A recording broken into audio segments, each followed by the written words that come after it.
The first thing I noticed wasn't the body, it was the sound. A faint drip from the sink, steady, cruel, like a clock mocking what was left of time. The room smelled of copper and rain-soaked concrete.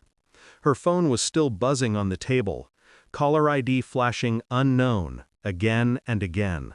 I didn't touch it. I couldn't. The curtain swayed, half open, letting the city lights flicker across her face. Pale, too still, too quiet. Someone had been here after me, or maybe while I was still standing in the hallway, frozen by the kind of fear that makes you forget how to breathe. Outside, a siren passed without stopping. Inside, the silence began to feel alive, as if the room itself was trying to remember what had just happened. The police came and left. Questions half asked, notes half taken. They didn't see what I saw. Or maybe they chose not to. I knew her. Not well enough to mourn her, but too well to pretend I didn't. She had been trying to expose something. Late-night calls, encrypted files, paranoia disguised as professionalism. I went back through her messages, searching for meaning in fragments. If anything happens, check the timestamp. The timestamp didn't fit. The photo she sent was taken hours before she supposedly died. A lie buried inside truth.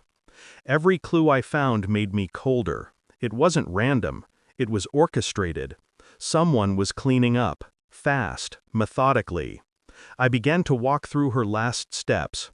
The coffee shop camera that malfunctioned, the cab driver who suddenly forgot his route. The city was helping hide the crime.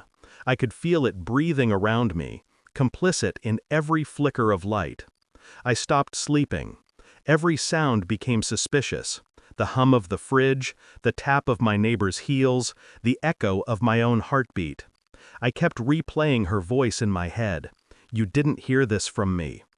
The more I dug, the clearer it became. This wasn't just murder. It was containment. She had something they wanted erased. Something they couldn't risk leaking.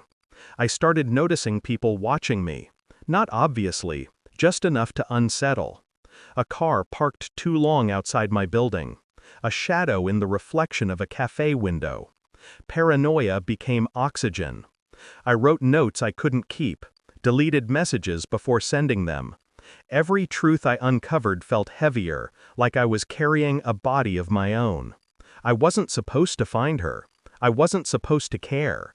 But once you see the cracks, you can't unsee what leaks through them. It came in an email with no subject line, just a file, no sender, no trace.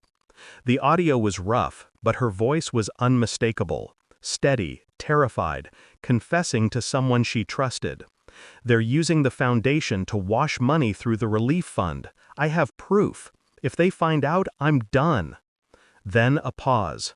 A man's voice replied, "You already are." I froze. The voice was familiar, too familiar. It belonged to someone who had shaken my hand, smiled in front of cameras, promised justice on TV. The one leading the investigation now. The realization wasn't loud. It was silent, surgical. The city wasn't broken. It was designed this way. Every victim a loose thread. Every truth a controlled leak. And I was holding evidence that could burn them all.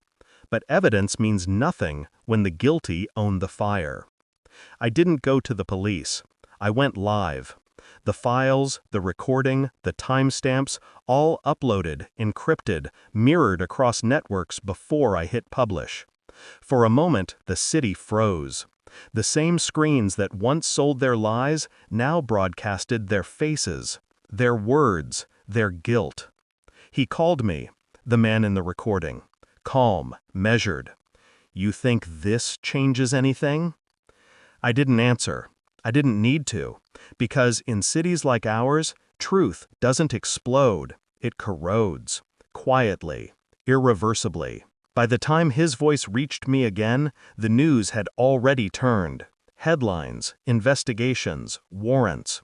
The empire he built on silence began to rot under daylight. I didn't win. I just turned the noise back on.